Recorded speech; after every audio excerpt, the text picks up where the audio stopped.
Every day in the USA, people find themselves in court.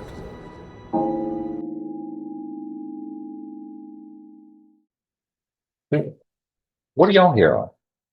Or you have something? It's illustrated on the file. Oh, okay, I think December 4. okay. Well, I don't need you back to one. He has nowhere to go. He has no life, no friends. And I have Jonathan Cruz on a withdrawal. I see. It's Jonathan Cruz. Yes. Come on up. Cruz is in custody. What are you gonna do? I'm seeking to withdraw on that case. Cruz, please, thank you.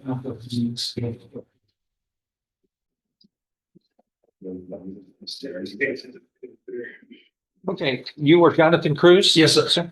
24 CR 565 is called, you were charged, as you know, with the state jail felony of theft. And then the indictment goes on to allege you have 2 prior convictions of state jails, and then this state jail felony then becomes a 3rd-degree felony for punishment. Yes. If all of this is true, if you're found guilty. And then you're looking at no less than 2, no more than 10 years confinement in prison and a fine up to $10,000. You understand? Yes, sir. All right. So here, Mr. Wilkerson has been your attorney. Are you detained on this? Appointed, Your Honor. Appointed. All right.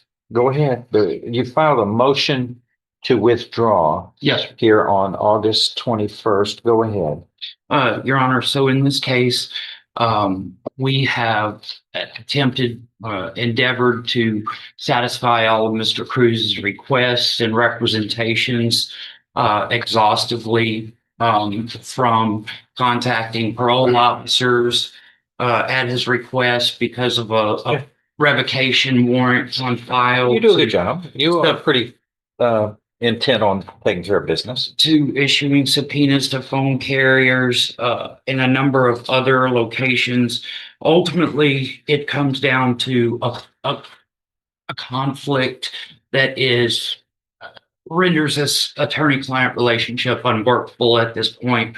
There are issues ranging from allegations that the dates on various offense reports or rental contracts or things of that nature are wrong, to even more in-depth issues. And so our last in-person meeting devolved into a loud exchange, Your Honor. I don't know what more I can do in service of representing Mr. Cruz. I believe it's in his interest and the interest of justice that another attorney be appointed to represent him on this matter.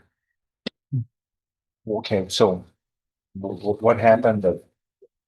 What's the blow up that happened on the last? Because I don't expect defendants to be mistreated, and I certainly don't expect my lawyers to be mistreated. Yes, sir. That will have severe sanctions. I can hold people in contempt of court because attorneys are going to quit wanting to represent people, and then good luck with the Constitution then if you can't be civil with a person who's working for your best interests. He's saying what he's saying. I don't believe him to be a liar and a man who is dishonest. He's never been that way to me. You can put that away. This is a document that says that I gave him a number. This is from the emergency response to T-Mobile. He tells me that the company says that is no record of such. And the company, this is a subpoena that says, no, what the attorney gave them the wrong That is phone number. right there. No, this is the wrong. He asked them to research the wrong phone number. Okay. And they saying that he gave them the wrong phone number. So that's not my phone number. Okay. And they say it's right here. Are y'all trying to fix that? It says, please have your attorney correct the Hold on, target he's information. talking. Let him talk. Go It ahead. says, please have your attorney correct the target phone number and issue a new legal. Okay. So they saying that I have a phone number with you. Okay. But Relax. Let me look at this. What's the? This is on August 11th. Then Okay, T-Mobile hereby objects to the reference legal demand and is unable to respond. Which is not service. Okay. You've seen this. No, Your Honor, but we issued subpoenas for two different phone numbers based on our client's representations of what numbers belonged to him at the time. We received one affirmative response, to which we received a list of incoming and outgoing calls. I reviewed that with the client. He insists that other calls were made that are not shown on that record. The other phone number I subpoenaed was the number that was provided to me by my client in a number of different communications. This is just a series What of about that? ongoing. Did y'all receive information from the phone company on that? We were, as indicated, Judge, we received one response with records, and we received another response with regard to the other number that he provided, saying that there were no records associated with that number. There are issues regarding the contract that was executed, Contract. allegedly to rent a vehicle. Which is the basis of this Which charge. serves as the basis of this charge. There are issues regarding offense reports submitted by other agencies to the Department of Public Safety, in which the defendant alleges that the reports contain inaccurate information. It's not a workable relationship, Your Honor, and I would just again urge the court to appoint a different lawyer, perhaps, who might be able to communicate with this defendant in a way that I seem not to be able to do. Judge Stevenson, with all respect, sir, this is what I want, this is what this is what I seriously need. I want him to show you one document from the text dot police, from the text dot division. I was in an accident with Enterprise Run. I was hit in the vehicle. In the text dot report, the text dot report is wrong. It says on that document, if an officer was on arrive, if a Dallas police officer arrived at this scene, then what is their final conclusion in the narrative? It says that an officer is flagged down, which means I called Dallas police, which means Dallas police to have a police report. He's going to text dot instead of Dallas police. You have Dallas County Sheriff that recovered the vehicle, and then you have Dallas police who actually wrote the dude that hit the Enterprise rental car called driver side and passenger side damage to the car. I had counsel, I had a beat counsel in here, and I had a left hip injury. I'm trying to get, then he tell me this, Enterprise rental is offering me $170,000. I told him no. Then he say Enterprise rental is offering me $230,000. I told him no. You more important, you more worried about the civil instead of criminal. For them to be offering me something like that, let me get on the streets. I'm not absconded. I can go get my own records and I will show you. That's why I'm asking, can you please let me see that takedown report so I can present this to Judge Stevenson? So, Okay. What do you say to that? There is a text dot report that comes from the Department of Public Safety Huh. regarding the accident that took place in Dallas. The report date on the report is from August 24th, I believe, of 2023.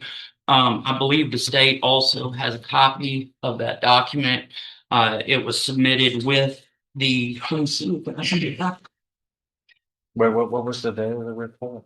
The day of the report was August 24th. It was in the documents. Okay. So that's before this event occurred. No, Your Honor. The indictment says on or about October 2nd. This crime occurred. No, okay, so the offense report was made in October, but the offense itself, Take your time. the initial rental took place on August 17th of 2023, which the defendant also indicates or alleges is an incorrect date. And again, Judge, I don't even know where these numbers about hundreds of thousands of dollars are coming from. Just look, With all due respect, Judge Stevenson, with all this is my first respect. time ever in life bringing the rental car. This date happened August 13th. I came back down here. The facts don't have a lot to do with me unless you want to go to me for a trial. you want a jury trial. It's for the jury to decide what the facts are. Right here, what I want is a defendant and the attorney to work together unless you want to represent yourself. That's another issue, Your Honor. Is that right? He alleges that he is entitled to hybrid representation. Judge, this is the offense for court. It I says don't need right to see there. it. It's- Hey, yeah, So you know what? Damn. You know So that what? means that it's a Dallas police report and he refusing to go get it. That's Sit over there. You're in timeout, Mr. It's Rude. right and wrong. You're in timeout, Mr. Rude. My goodness. No. But we learned in first grade, don't speak over other people like you're doing to me. You want me to hold you in contempt? I can put you in contempt and that would add time to whatever this is. Don't be rude. I'm saying, how you tell Don't me that be you don't wanna rude. see it? That's I my just case. said, you're gonna have, It's my case. When you tell me I don't want to see that, you're refusing my rights. All right. That's what you gotta do. you're That's you're all. held in contempt. You are now placed back in jail until you can act properly, Mr. Rudeness. I have a right to do Mr. that. Rudeness, go back inside. Thank you. All right. Yeah, well, you got your work cut out for you. What do you want to do? I would like to withdraw from the case, Your Honor. The change that the defendant initiated with the court just momentarily is illustrative of every exchange that occurs in person between myself and the defendant. Well, why would it be any different with anybody else, do you think? Well, I have to believe that there is someone out there who can speak this defendant's language and make him understand. English.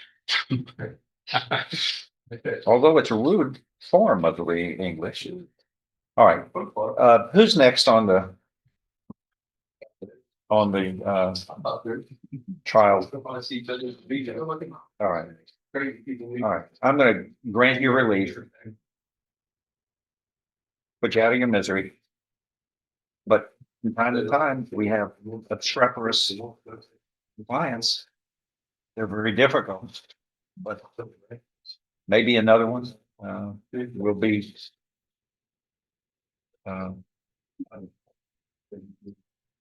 have some better results from his responses because he's obviously angry and he certainly acts rude and he certainly wants to control the situation on his terms, which is Every time. not the way the rules of evidence and the rules of law work. Everybody gets a fair opportunity to be heard, including him, but he can't overpower everyone else and try to control the proceedings by speaking over everyone and shouting. So hopefully, next person on the list will be appointed to represent Mr. Cruz, and if I allow Mr. Wilkerson relief, he is requesting. Thank you, Your Honor. The excuse. Yes.